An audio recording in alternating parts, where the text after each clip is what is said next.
Hey, fellow audio nerds. It's T-Lloyd here from Massey. I'm just going to run you through a quick overview of the signal flow for an analog workflow. There's been quite a few people that have asked the question as to how everything works, and there is quite a few steps in the process. So I thought rather than explaining it over and over again, I'd shoot a quick video, and hopefully this is a resource that you can come back to if you're having trouble in the studio and can't figure out why something's not working. So what I've done is I've set up a large diaphragm condenser microphone, and as you may remember, a condenser microphone is a type of microphone that needs 48 volts to work, which is another name for phantom power. So what we need to do is we need to send phantom power to this microphone to get signal out of it. At the moment, we're not getting any phantom power. As you can see, none of these little light switches are illuminated, I should say. So until we send phantom power to the microphone, we can't actually change any of the filter or the pads or the polar patterns on the front. So what we've done is we've plugged in this microphone. As you can see, it's neatly coiled at the bottom of the mic stand, just in case we need to move the mic around. And we've brought that over to the way line here. So we've plugged it into channel 25, as you can see in red. And this is for the 2CR way line, as you can see there. So if we were in 2CRB, it'll be the way lines below, 2CRB there, and you just basically find the number that you need to. All along there in red, it tells you which channel it is. And that's which channel it is on the mixing console. So that says channel 25, that's the one that we're going to on the Audient. So what we're going to do is we're going to hit play on Spotify, get some elbow going, and we'll go into the studio and try and get some sound.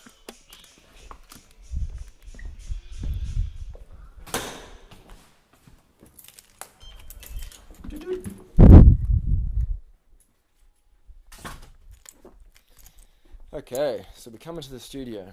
So after we've plugged the microphone into the way line, it then comes into the microphone preamplifier. So this boosts the level of the microphone.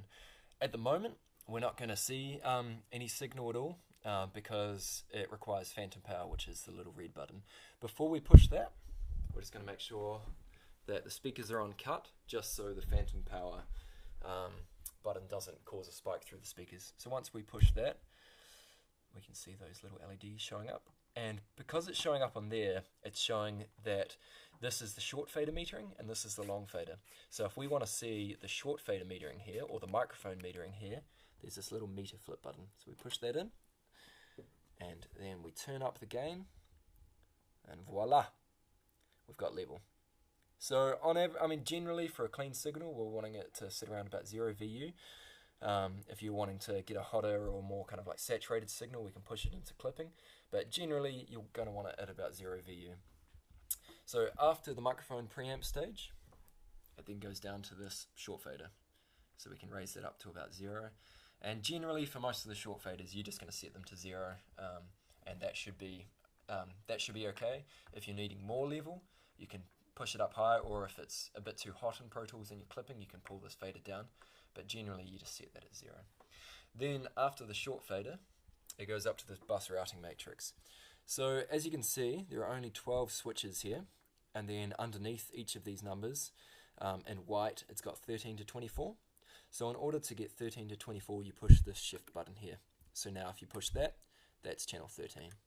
However, this is a 48 channel Audient console, and there are only 24 buttons, or 12 with the shift equals 24.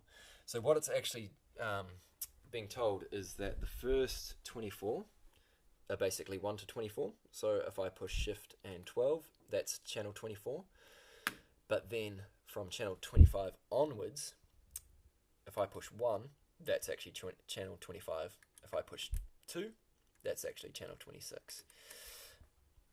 Or it's being sent to channel 25 and channel 26 in Pro Tools.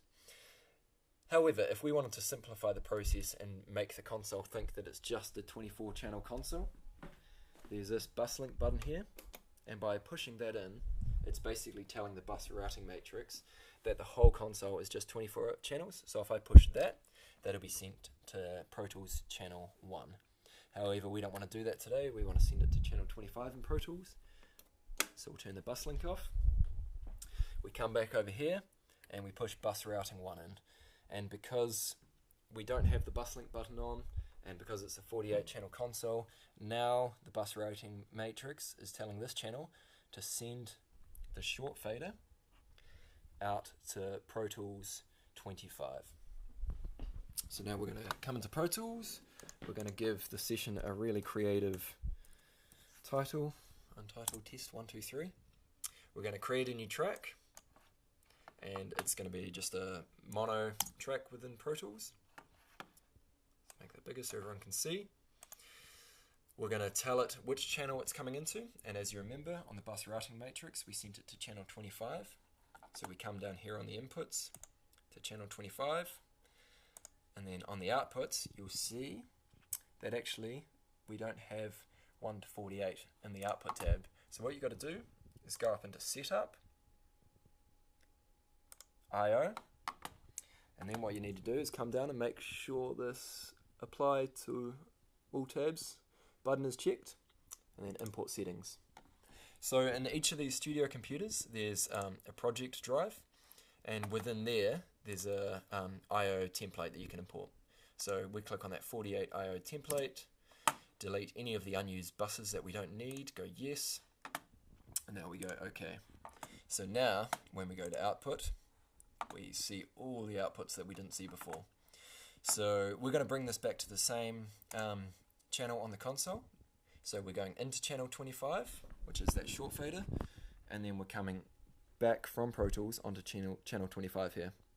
So we're not hearing anything at the moment, and there's a couple of reasons why. For one, we need to record enable this track.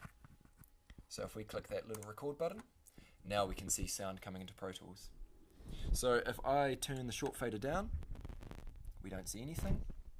If I push the short fader right up, we see a whole lot of level. So that's coming into Pro Tools channel 25. And now we've got the long fader up, but we're still not hearing anything.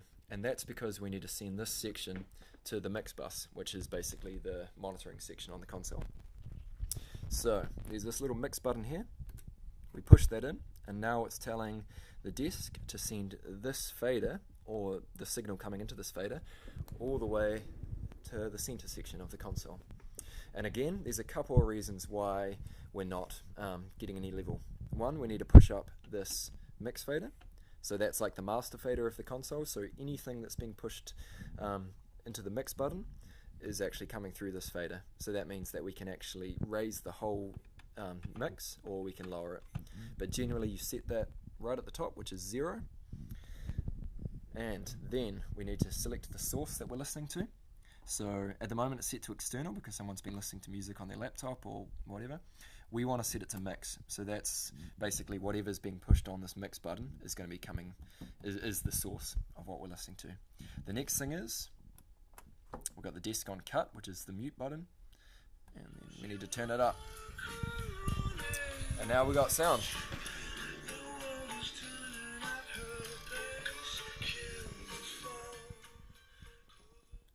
So that's pretty much it in order to get the sound coming through the desk. The one other thing I'll just remind everyone about is the auxiliary sends. Basically, you've got, if you're wanting to send headphones out to the artist in the room, you've got 3, 4, 5, 6 here that you can send to them. So if you're wanting to send their microphone, you push the short fader button, which means that whatever is happening on the short fader is now being sent to the headphones on channel 3. Or if you were wanting to send it to channel 7, you can go short fader and then channel 7 there, and then push up that control there, and now that is acting as channel 7. If you're wanting to send them, say, a click track coming back from Pro Tools, then you don't push in the short fader button. So if the short fader button isn't pushed in, it assumes that whatever is being fed to the long fader is going to be sent to the headphones. And the same can be said about the EQ as well. So if we are wanting to EQ the short fader, we push the short fader button in, we push the EQ button in, and then we EQ the sound to taste. And now that is being recorded to Pro Tools. If we didn't want to EQ the recording and just EQ what's coming back from Pro Tools, we just push the short fader button off, and the EQ is just being applied to what's coming back from Pro Tools. Anyway, I hope that helps. Oh, I'm upside down now apparently. So hopefully this video helps, and hopefully it puts out a few fires and helps you achieve what you need to in the studio. Cool. Alright, happy recording.